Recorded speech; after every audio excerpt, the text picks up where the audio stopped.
আসসালামু আলাইকুম সবাইকে। আশা করি সবাই ভালো আছেন, সুস্থ আছেন। জাস্ট দুটি বিষয় আসলে ক্লিয়ার করবার জন্য আপনাদের উদ্দেশ্যে এই ভিডিওটি করা। প্রথমটি ফোন ভাঙা নিয়ে। আমি কখনোই বুঝতে পারি না আমি অন্য একজনের ফোন ভাঙলে সেটাতে আমার আসলে কি উপকার হবে কিংবা আমি কি বেনিফিট পাবো। আপনারা হয়তো ভালো অ্যান্সার দিতে পারবেন এটার। আর যার ফোন ভাঙা নিয়ে কথা হচ্ছে তার ফোনটি আমি কখনোই ইন্টেনশনালি ভাঙিনি।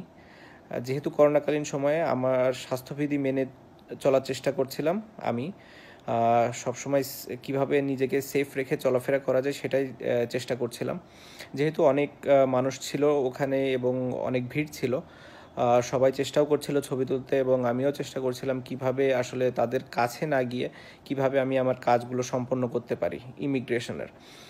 তো স্বাভাবিকভাবেই একজন উৎসুক জনতা একদম আমার শরীরের উপর দিয়ে এসে ছবিটি তুলতে যায় এবং আমি তাকে সরিয়ে দিতে গেলে তার হাতের সাথে আমার হাতটি লাগে এবং তার ফোনটি পড়ে যায় এবং হয়তো পরে ভেঙেও গিয়েছে। তো তার ফোন ভাঙার জন্য আমি আন্তরিকভাবে দুঃখিত, কিন্তু আমার মনে হয় তারও সাবধানতা অবলম্বন করা উচিত ছিল। স্পেশালি এই করোনার সময় আমার মনে হয় সবারই এই সাবধানতাটা আসলে একটু অবলম্বন করা উচিত যতদিন এই করোনার এফেক্টটা থাকে।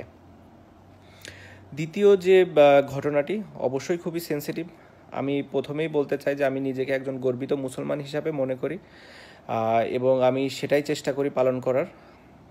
ভুল ত্রুটি হবেই এবং ভুল ত্রুটি নিয়েই আমরা আসলে জীবনে চলাচল করি। আমার কোনো ভুল হয়ে থাকলে অবশ্যই আমি আপনাদের কাছে ক্ষমা প্রার্থনা করছি এবং আপনাদের মনে কষ্ট দিয়ে থাকলে সেজন্য আমি ক্ষমা প্রার্থনা করছি। এখন আসি আসলে পূজার বিষয়টি নিয়ে। পূজার বিষয়টি বা এখানে আসলে নিউজ কিংবা মিডিয়া, সোশ্যাল মিডিয়া সব জায়গায় এসেছে আমি পূজার উদ্বোধন করতে গিয়েছি, যেটি আমি আসলে কখনোই যাইও নি ও কিংবা করিও নি। এটির প্রমাণ আপনারা অবশ্যই পাবেন, যেটি হচ্ছে অনেক সাংবাদিক ভাই বোনেরাই ওখানে ছিলেন, যাদেরকে হয়তো ইনভাইট করা হয়েছে কিংবা আপনারা যদি ওইখানকার ইনভিটেশন কার্ডটাও দেখেন, কার্ডে আসলে লেখা আছে যে কে আসলে ওটার উদ্বোধন করেছে এবং সেটি উদ্বোধন হয়েছে আমি যাবার আগেই। এবং যে জায়গাতে আমাদের প্রোগ্রামটি হয়েছে, আমাদের অনুষ্ঠানটি হয়েছে, সেটি অবশ্যই পূজা মণ্ডপ ছিল না এবং পাশে আরেকটি স্টেজ ছিল, সেখানে করা হয়েছিল এবং পুরো অনুষ্ঠানটি আসলে সেখানে হয়। প্রায় 40-45 মিনিট ব্যাপী সে অনুষ্ঠানে আমি ছিলাম এবং এখানে কোনো ধর্ম বর্ণ কোনো কিছু নিয়ে কখনো কথা হয়নি। অনুষ্ঠান শেষে যখন আমি গাড়িতে উঠতে হবে, আসলে যেহেতু ওখানে পাশেই পূজার আয়োজন ছিল এবং গাড়িতে আমার উঠতে হবে, অনেকগুলো রাস্তা আসলে বন্ধ ছিল। তো স্বাভাবিকভাবেই পূজা ওই মণ্ডপটি ক্রস করে আমাকে যেতে হতো, যেটি আমি গিয়েছি। যাওয়ার সময় পরেশ দা, যিনি আমাকে ইনভাইট করেছিলেন, তার রিকোয়েস্টে আমি প্রদীপ প্রজ্বলন করি এবং যেহেতু কলকাতায় আমি অনেক দিন খেলেছি, কলকাতার মানুষ আমাকে অনেক পছন্দ করে, ওখানকার সাংবাদিকরা অনেক উৎসুকও ছিল। তো সবার রিকোয়েস্টে ওই প্রদীপ প্রজ্বলনের সময় ওখানে পরেশদার সাথে দাঁড়িয়ে একটি ছবি তোলা হয়। ছবি তুলে যখন যাওয়ার সময় আসলে সাংবাদিকদের সাথে আমার যারা নিরাপত্তা কর্মী ছিল তাদের একটু বাদবিতণ্ডাও হয়, একটু হাতাহাতিও হয়। সেই ঘটনার কারণে আসলে আমরা ওই দিক দিয়ে আর যেতে পারিনি, পরে আবার ব্যাক করে অন্য রাস্তা দিয়ে গিয়েছি। সো পুরো ঘটনাটা ছিল এরকম, যার ভেতরে 30 থেকে 40 মিনিট আমরা আমাদের যে প্রোগ্রামের জন্য স্টেজ করা হয়েছিল সেখানে ছিলাম এবং সেখানে কোনো ধর্ম বর্ণ নিয়ে, আমি আবারও বলছি, সেখানে কোনো ধর্ম বর্ণ নিয়ে কথা হয়নি এবং প্রোগ্রামের কোনো আয়োজনও ওরকম ছিল না। হ্যাঁ, যেটা হয়েছে যে 2 মিনিটের যে সময়টা আমি ওই পূজা মণ্ডপে ছিলাম সেটি নিয়ে সবাই বলেছে এবং তারা ধারণা করছে যে আমি পূজার উদ্বোধন করেছি, যেটি আমি কখনোই করিনি এবং একজন সচেতন মুসলমান হিসাবে আমি করব না। তারপরেও হয়তো ওখানে যাওয়াটাই আমার ঠিক হয়নি। সেটা যদি আপনারা মনে করে থাকেন, অবশ্যই আমি এর জন্য আন্তরিকভাবে দুঃখিত, ক্ষমাপ্রার্থী এবং আমি মনে করি যে আপনারা এটি ক্ষমা সুন্দর দৃষ্টিতে দেখবেন এবং ভবিষ্যতে আমি এরকম কোনো ঘটনা যেন আর পুনরাবৃত্তি না হয় সেটিও চেষ্টা করব। আমি তারপর আপনাদের ইনফরমেশনটা একটু ক্লিয়ার করবার জন্য আমি বলে দেই যে কি আসলে পূজার উদ্বোধক ছিলেন। এখানে আমার কাছে ইনভিটেশন কার্ডটাও আছে। উদ্বোধক ছিলেন হচ্ছে ফিরহাদ হাকিম, প্রশাসনিক প্রধান, কলকাতা পৌরসভা, মন্ত্রী, পশ্চিমবঙ্গ সরকার। তো তিনি আমি ওই প্রোগ্রামে যাবার আগেই তিনি আসলে পূজার উদ্বোধন করে গিয়েছেন। তারপরে আমি গিয়েছি, আমার প্রোগ্রাম অ্যাটেন্ড করেছি পরেশদার রিকোয়েস্টে ওই ১ মিনিটে আমি প্রদীপটি প্রজ্বলন করেছি এবং সাংবাদিকদের রিকোয়েস্টে ওনার সাথে দাঁড়িয়ে আমি ছবিটি তুলেছি। হ্যাঁ, অবশ্যই আপনারা ব্যাকগ্রাউন্ডটা নিয়েই আসলে বেশি হয়তো উত্তেজনা বোধ করছেন কিংবা মনে করছেন যে আসলে ঘটনাটি ওটাই হয়েছে।